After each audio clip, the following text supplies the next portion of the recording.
Content warning before we begin. The Butterfly Effect.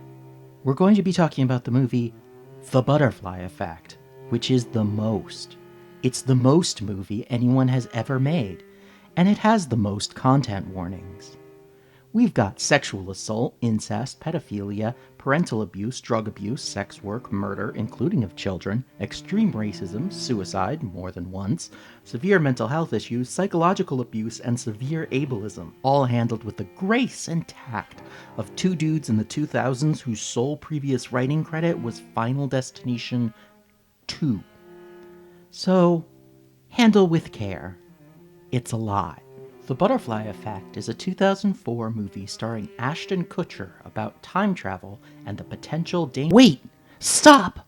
I'm you from the future and I've gone back in time to prevent you from making a terrible mistake! You have? Wow. Just so you know, I've already watched The Butterfly Effect, though. Curses! I didn't go back far enough! Sorry. Since I'm here already, can I just talk about it a little? Because seriously, what was up with him just beating Tommy to death with a bat? Why didn't he just not do that? Hi, I'm Unexamined Life. Today I'm represented by a picture of a butterfly, effect not included, and I'm going to curse you with knowledge of 2004's The Butterfly Effect. I am not, however, going to have a take about it. I refuse, and you can't make me. The movie starts with a quote explaining the butterfly effect from a Mr. Chaos Theory. That's right, this movie doesn't quote a scientist or a mathematician who works with chaos theory. We're quoting chaos theory himself. A Homer stepping on a butterfly could cause Flanders to rule the world.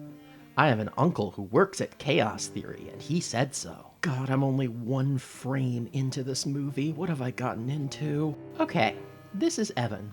Evan is a normal boy except for literally everything about him and his entire life, but we'll find that out gradually. Evan's father is in a mental institution because of too much time travel, though we also don't know that yet. And one day, Evan starts having blackouts. One of Evan's blackouts happens while he's being tricked into having sex on camera by his friend Kaylee's father, who is an abusive, alcoholic pedophile. And golly, I had to say that sentence aloud. I had to record myself saying that. It's fine. I'll just move on. 6 years later, Evan, Kaylee, her brother Tommy, and their friend Lenny steal a stick of dynamite from the alcoholic father's house and decide to blow up someone's mailbox. Evan has another blackout and doesn't see what happens, and that plot point wasn't so bad, yet.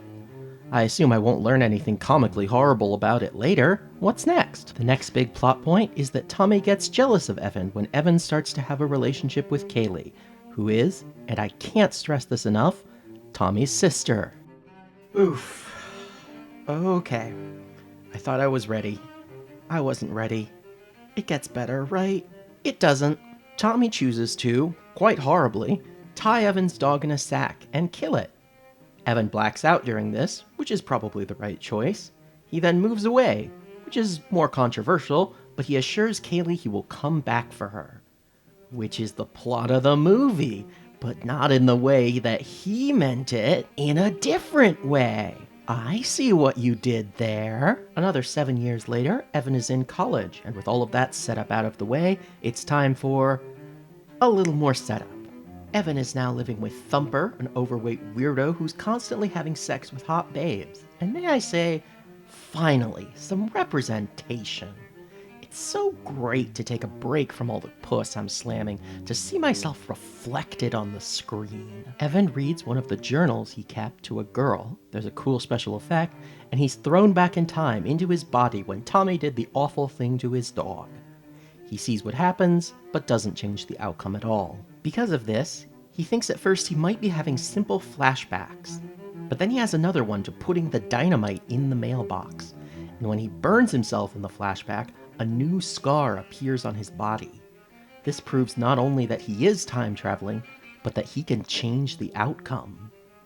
Also, it turns out that while they were waiting for the dynamite to explode, a mother and her newborn baby came over to check the mailbox and died, which in any other movie would be a huge thing, but in this movie is just what Evan's life is like. Evan decides to try talking to Kaylee about it, but it goes so poorly that the next day he gets a call telling him Kaylee committed suicide. Oof. Okay, look. If there's one false message any thoughtful person would avoid when talking about suicide, it's, at some point, suicide is just the normal reaction to enough suffering. But that's exactly what the film has done. It's framed Kaylee's suicide as Evan's fault. I'm sure it didn't think about it that way, but that's because it didn't think about it anyway. It just did it. And that's all I'm saying about that, because that would be having a take, and this is 2004's The Butterfly Effect, and I refuse to have a take about it. Okay, so that's all the setup that never gets a proper payoff. Now the movie shifts to payoff that didn't get the setup it needed. Evan decides to go back in time and change things up. And he does it by returning to the day he got filmed by the abusive dad and giving him a stern talking to. That's it. He tells Kaylee to cover her ears and then informs her dad that being an abusive pedophile is bad and he should stop, or else. And this works. The dad is so frightened that he stops being an abuser. That's already a lot right there, but Evan also throws a fun little bonus in at the end. He tells Kaylee's dad that he should discipline Tommy more, because Tommy is a huge creep. Tommy is, at the time Evan says this, a child. And Evan just told that child's father, who he knows to be an abusive alcoholic, to discipline him more. Because he deserves it. Usually, in fiction, the butterfly effect is about unintended, often unforeseeable consequences. The bad consequences to this choice are obvious and direct. It's less like a butterfly flapping its wings in a storm happening across the world, and more like a butterfly just picking up a brick and knocking a human boy over the head with it. Evan wakes up in a new timeline where he's a cool frat boy and Kaylee is his sorority girlfriend.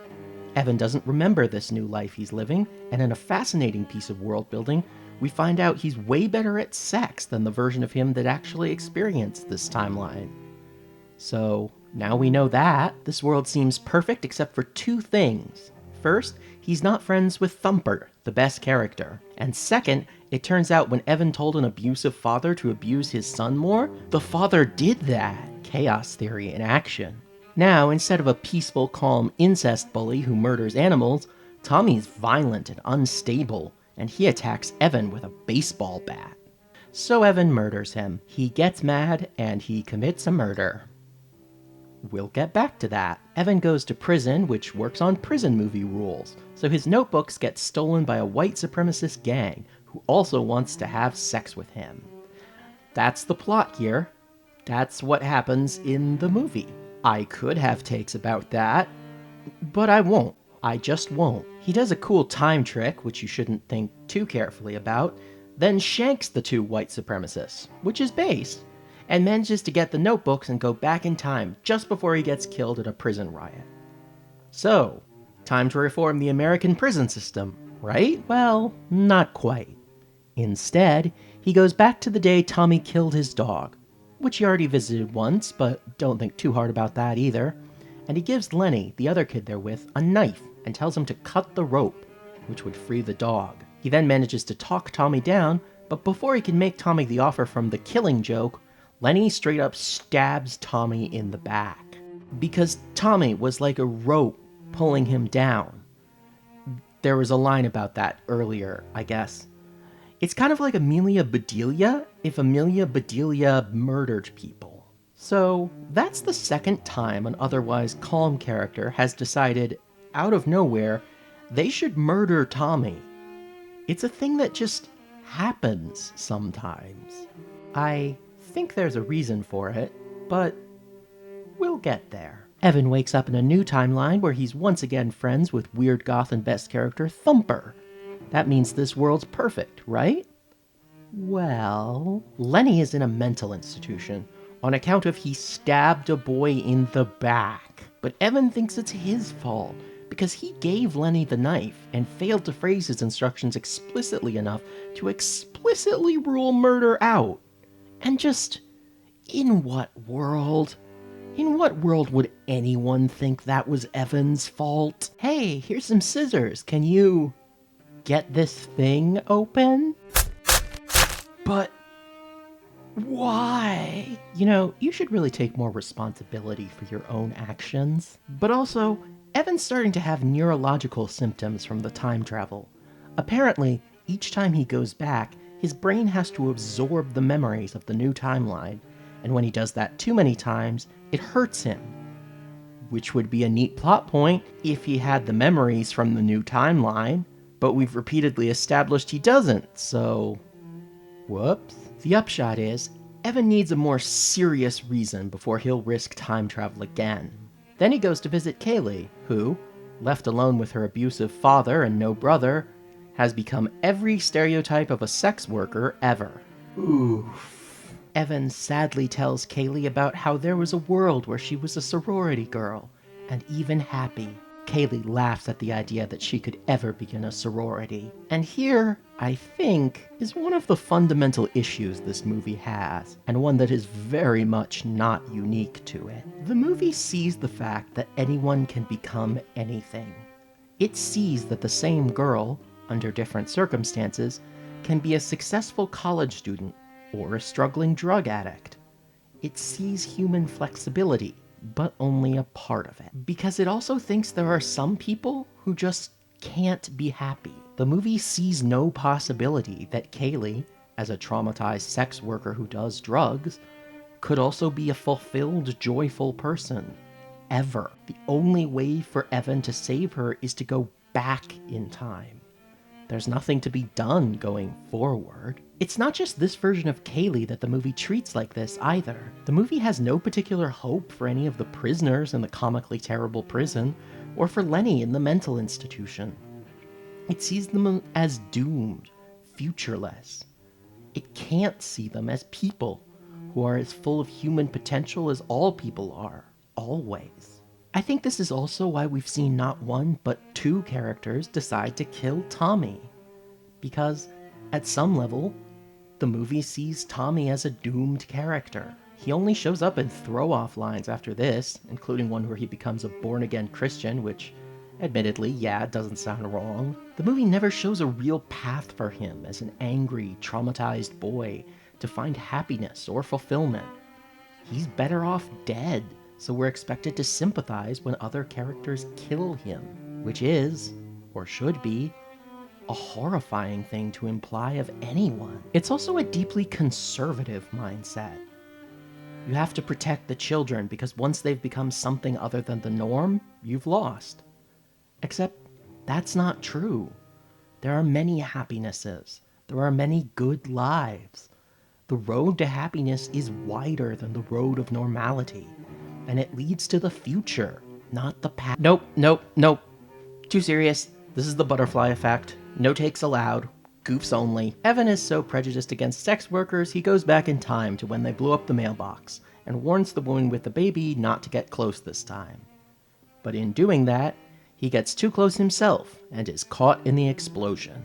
Again, that's not the butterfly effect. Getting blown up isn't a distant, unpredictable consequence of running up to a mailbox you know is about to explode. That's not chaos theory, that's lit dynamite is dangerous theory. It's not as complicated a field of study. Evan wakes up in the new timeline to find he's a paraplegic who lives with Lenny and Kaylee, who are married.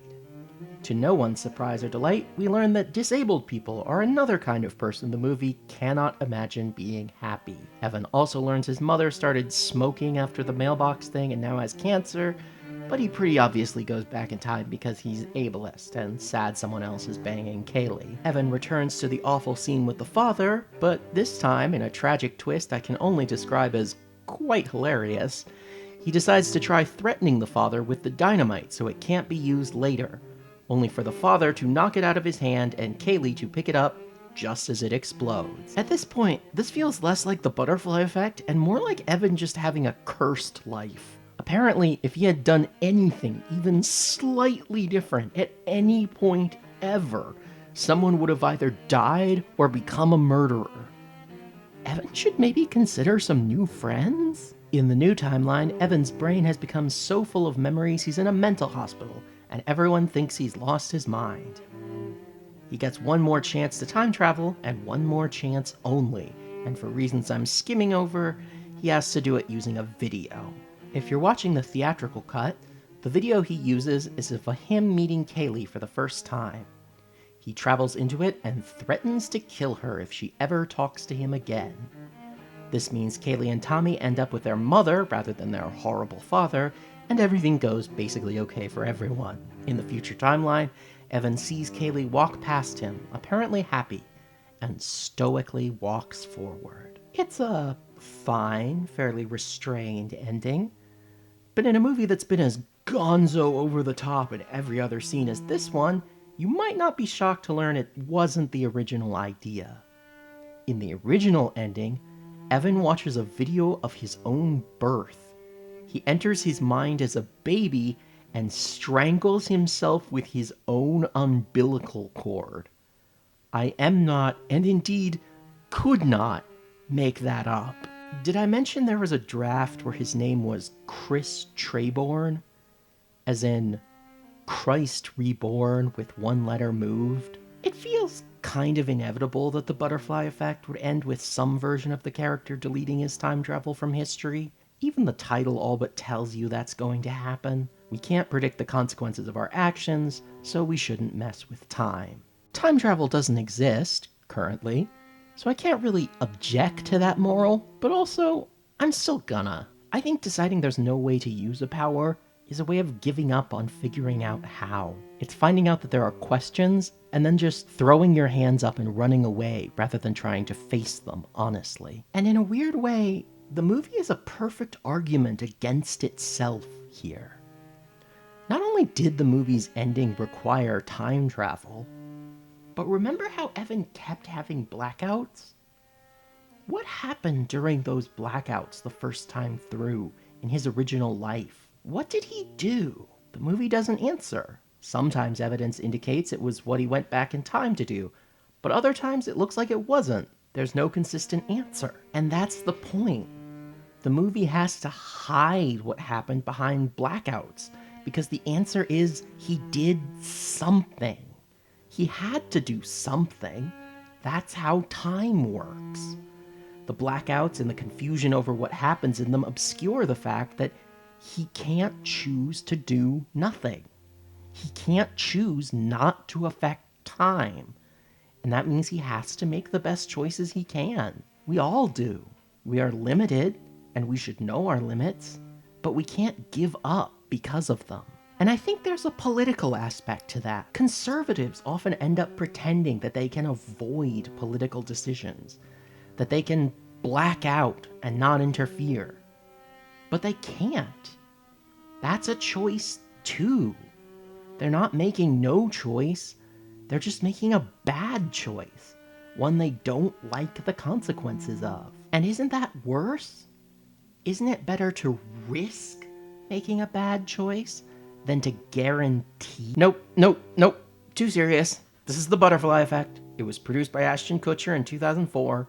If you like time travel and can ignore everything about the story, it's kind of fun.